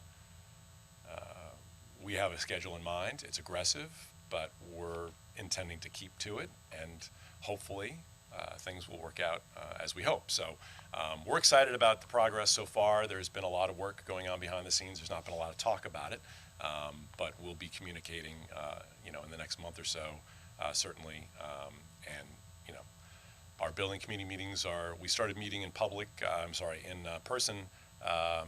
in the middle of June. So we're holding our in-person meetings again.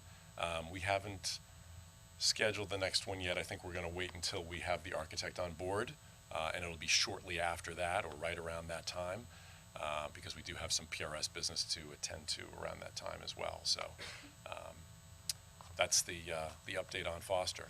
I would just like to take this opportunity to say to Paul that I've really personally appreciated and enjoyed working with you on the building committee. Also personally getting to know you and Lisa over the last couple of years, attending games and having great chats. I'm sorry to see you go. I wish you the best, and I appreciate and thank you for your time with us.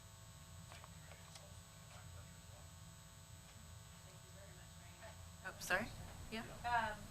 So I've heard from various people in the community and previously about the concerns with the 100-year flood lines. Has the MSBA brought up any of that concern, or has that been a discussion yet of how to look at that? So they haven't brought it up specifically. It's something that, did we address, was it the Kleinhofer report? Yeah. Okay, yeah. so 2015, I want Yeah. to say. So when we did our investigative work in the fall of 2017 Right. to identify a place where we could potentially build, we looked at that Kleinhofer report, and in fact, excerpts of it were incorporated into the report that ParkCorp did for us in the engineering study.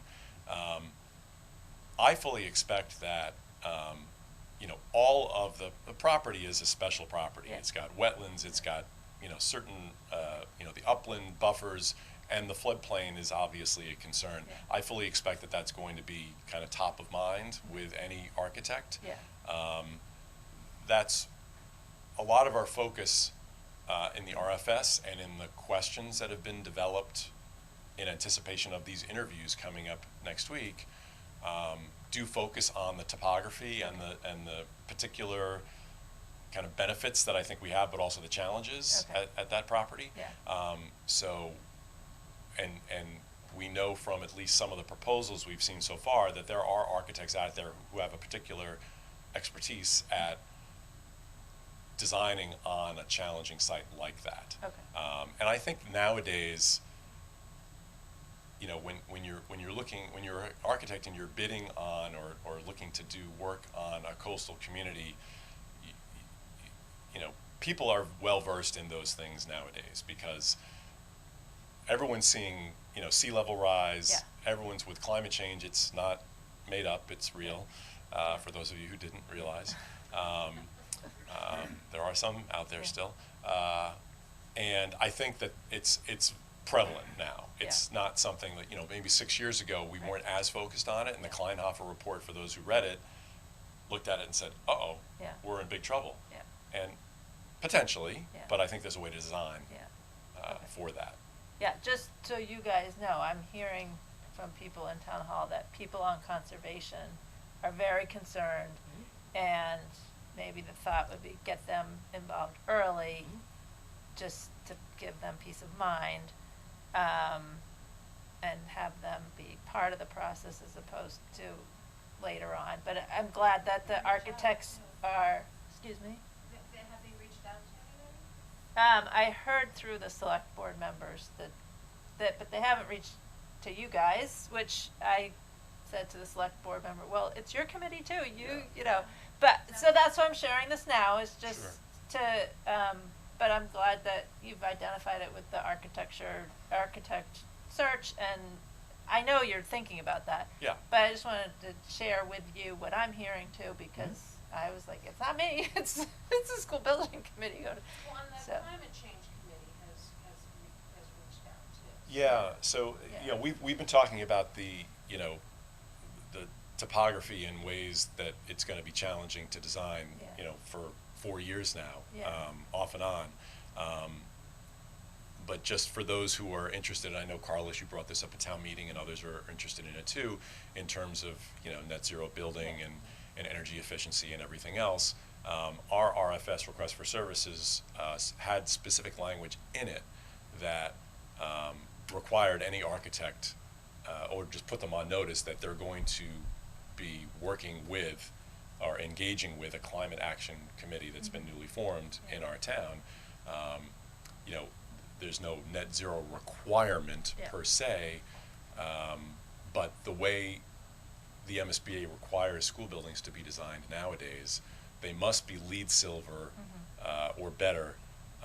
LEED silver is what the middle school is, but nowadays LEED silver means more than what it did 7 years ago. So I fully expect that the building we're going to design is going to be something that's going to surprise people in terms of energy efficiency and you know, potential net zero compliance and what have you. So there's a number of, this is going to be a very meaty project. Yeah. And we're looking forward to engaging Concom, Energy Action, climate change, you know, everybody who's interested in it, because it's been a long time coming, and I know a lot of people have been looking at it. So we're eager to get going. Great. Thanks. Thank you both for the update and for all the work you're doing on this. It's very exciting. So next we have PRS windows and.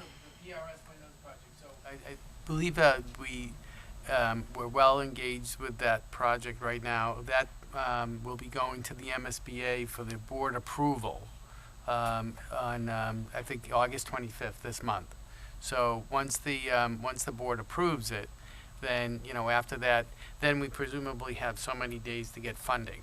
Now we and in that the funding of that is something we should have a discussion about right now, because if you all recall, back in May we had a warrant article on the Plymouth River windows to fund it for $3.9 million or so, using MSBA language, which got unanimously approved. The one thing about that, the language there though, is said it required that it be a debt exclusion. And as we get closer to this project, I mean, we started discussing, nobody ever intended this to be a debt exclusion. So, through that process, we've been looking at a way of dealing with the funding. We had a call with the MSBA last Friday, with the Board of Selectmen, with legal counsel, with the attorney from MSBA, as well as the project manager, to sort of let them know we never intended this to be a debt exclusion. We didn't want it to be.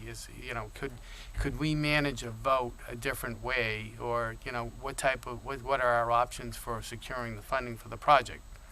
As a result of that call, there's a way to do it, and it would be based on school committee taking a vote, because the school committee has an appropriation for FY22.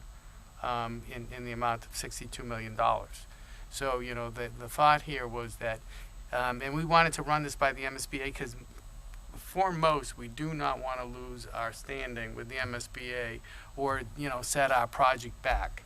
And it's really critical where once we get the approval at the end of August that, we tell MSBA, okay, here we have the funding, the funding's all set, here's the vote, and so that we can go out to bid, and then we can have the contractor, submit the bid, and then we can sign the contract. This is going to be a long lead time, right? At least 6 months or so, or who knows, to get the windows measured, so that we can effectively get the project completed next summer.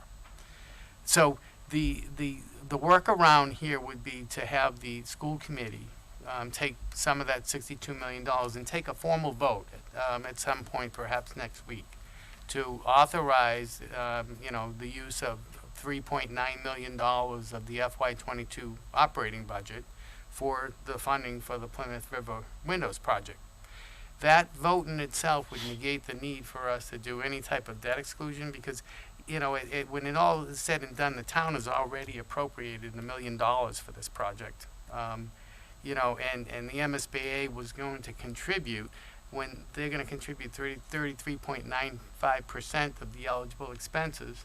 And, from my calcs, I'm looking, that's anywhere between, 700,000 to 1.2 million. So say that's another $1 million. So when you look at the impact, there's already $2 million there and stuff. So it's not really going to be a big project where we'd want a debt exclusion, and in order to get the debt exclusion, the alternative would be to have a paper vote, on a debt exclusion, which doesn't seem to make sense because nobody ever wanted to do that or have this thing raise taxes anyhow. So that's John Coughlin, the attorney, legal counsel, has sort of crafted a vote that we'll have checked with the MSBA and share with the school committee members. But, so the idea would be the school committee would perhaps next week make a motion to appropriate for $3.9 million of the $62 million budget this year, to apply towards a Plymouth River Windows project. And then an April town meeting, there would be another warrant article in there where we ask the town either from available resources or borrowing to move this money back to the school committee's budget. And the reality is none of it's going to be spent until until fiscal 23 anyhow. So it seems to be a great solution because, no one wanted to, it was just sort of an oversight. We don't want to have the tax exclusion, or the debt exclusion. So that's the general consensus, I wanted to kind of share so you can have discussion about that. So what I'm understanding, and correct me if I'm wrong, is that we would be guaranteeing the money for giving the MSBA the documentation that they need so we can keep the project on track and we can sign a contract. But then we would submit a warrant article, so it wouldn't actually touch our budget most likely. It would be, we're guaranteeing it, but the funding is, we have the money appropriated by the town and then the MSBA kicking it in, and then we would also have the warrant article next April. Is that right? Okay. The warrant article, yeah, because we won't be spending it. Right. We have the $1 million already appropriated, so we're spending that money. And I don't think between now and next June we'll spend $1 million because it's all going to be in design and construction documents and bidding. Right.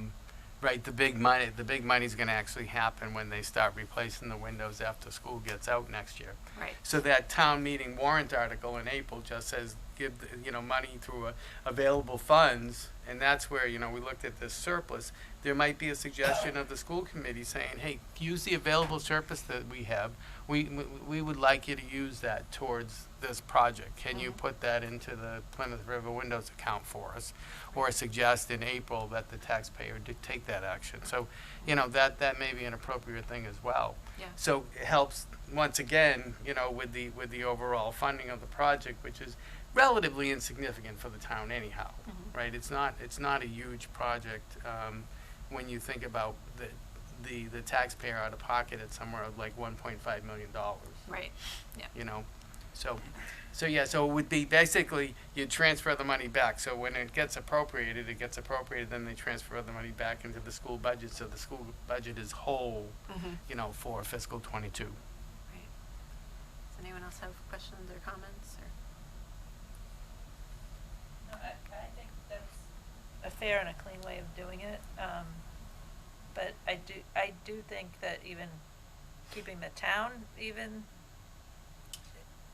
feeling good is, this $1.2 million surplus we're turning back is the largest amount ever, or in years that the school department has turned back. And if we could encourage the select board and the advisory committee, or maybe a motion of a resolution that, apply that surplus toward this project, that reduces the town's obligation even further, because I don't think anybody expected this big of a surplus, and it's because of the COVID or the ESSER funds and the county funds, Plymouth County funds, right.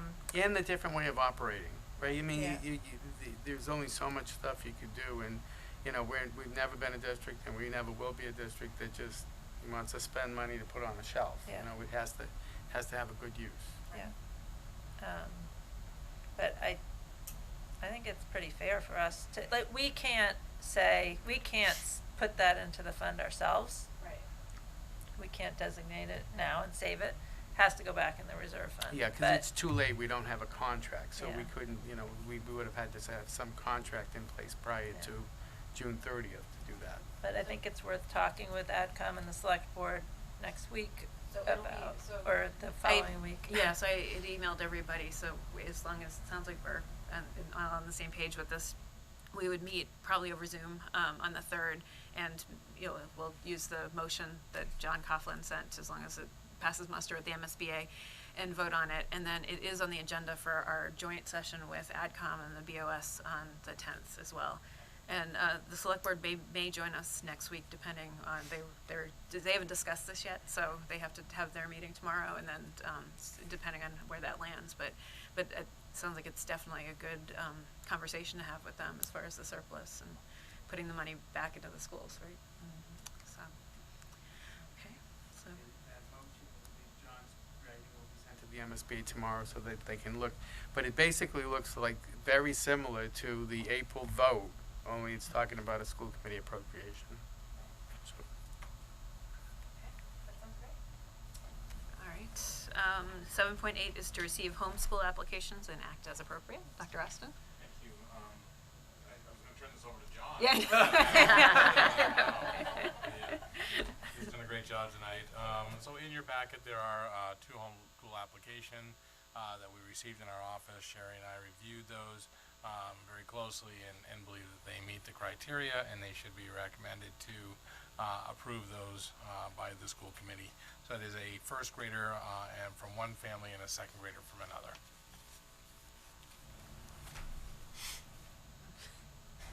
Make a motion? Yep. I will make a motion that the school committee approve the homeschool applications for the first and second grade students as recommended by the superintendent for the 2021-2022 school year. Second. Okay, any discussion? All in favor? Aye. Any opposed? Okay, the applications are approved. 7.9 is to discuss an overnight band orchestra field trip in March of 2022 to Nashville and act as appropriate.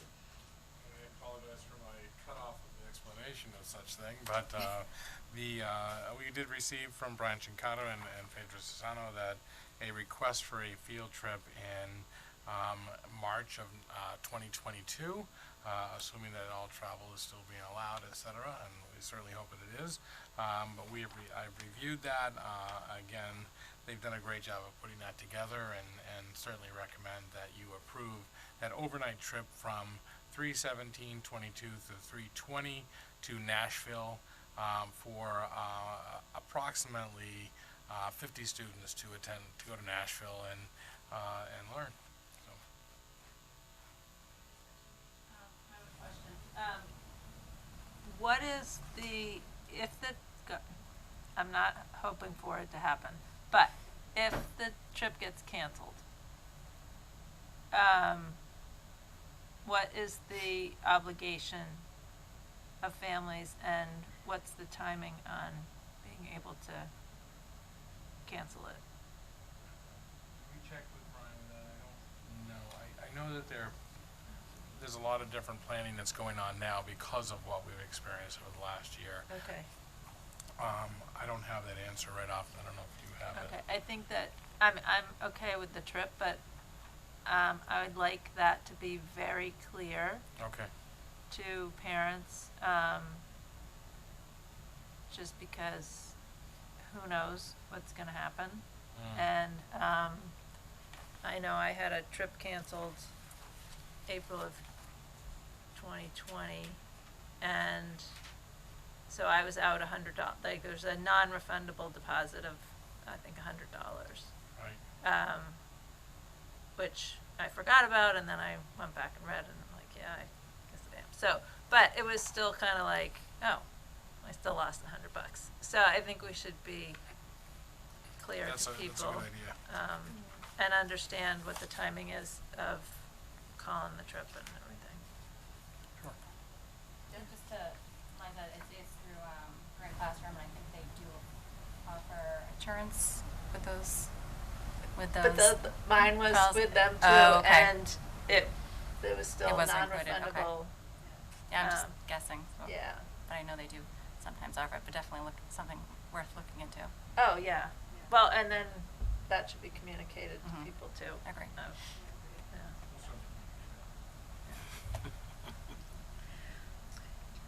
I'll make a motion that the school committee approve the proposed overnight band orchestra trip to Nashville, Tennessee in March of 2022. I'll second. Thank you. All in favor? Aye. Aye. Any opposed? Okay, it's approved. 7.10 is to receive notification of lane changes.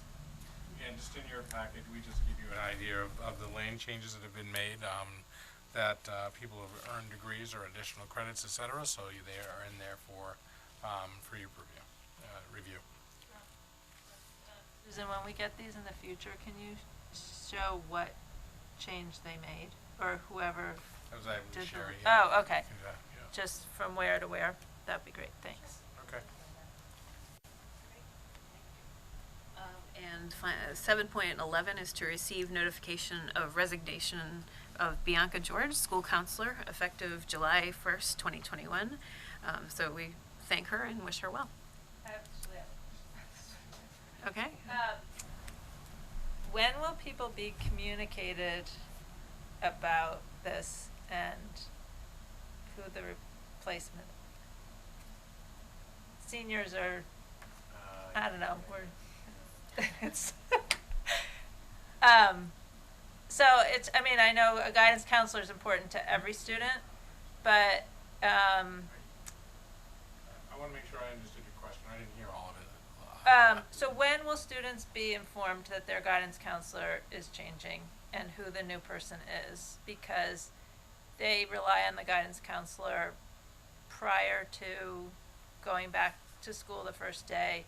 And they've also, seniors in particular, have provided this person with all of their information to write the recommendation for colleges. That deadline was in June. And so what's the plan for informing families when a guidance counselor changes? Yeah, we'll communicate that with Rick. I believe we've already hired the counselors. We've already done that. Oh. So people have been hired. So it's just a matter of the high school informing the students of who the new people are. Outreach prior to the August to introduce themselves, and so we'll check in on that this week. That would be great. Thanks for letting us know that too. Thank you. 8 is subcommittee and project reports. We'll go down the table. Jen, we'll start with you. I don't have anything for policy. I've just received some communication. We've just been communicating with the Foster PTO president and the liaison for that, and we have scheduled a meeting for myself to attend and Kara to attend on August 26th at 7 p.m. They'll hold a PTO meeting. Just kind of give the parents an opportunity, the foster parents, just an opportunity to speak to us and ask questions, just regarding the changes in the building, and then any questions that they had about the new interim and then the search process. So that's all I have. Thank you. Carlos? I don't have anything new, other than the Climate Action Committee is, scheduling the first meeting soon. They're right now communicating to all the individuals that have been designated as the representative of the different bodies. So hopefully by the next meeting, I'll have a report. Liza? I don't have anything scheduled at the moment, but I guess we'll have a contract to negotiate. And we've had some discussions about having a meeting with the personnel board to begin talking about long-term view and how any potential union contracts might impact with the override requests in future budgets. So just looking to the future, but we haven't scheduled that yet. Miss? I have the warrants, the latest warrants that have been signed. They're in your packet, and then I will get a finance subcommittee meeting scheduled with John. I already gave my foster update, so I'm good with the building committee update. And I've not scheduled a special ed subcommittee, but hoping to do that with Dr. Venice's approval right before school starts, so we can get a sense of where we are for staffing and whatnot. Okay, great. And I don't have anything. 9 is other items as may not reasonably be known 48 hours in advance of the meeting. Does anyone have anything? No. Okay. Well, right before we adjourn, I just want to thank you, Dr. Austin. This is your final school committee meeting. We wish you and Lisa the best in the next chapter of your journey, and we really enjoyed working with you. So, yeah. Good indeed. Yeah. So, with that being said, I'll take a motion to adjourn. Okay, Second. all right. All in favor? Aye. Aye, all right.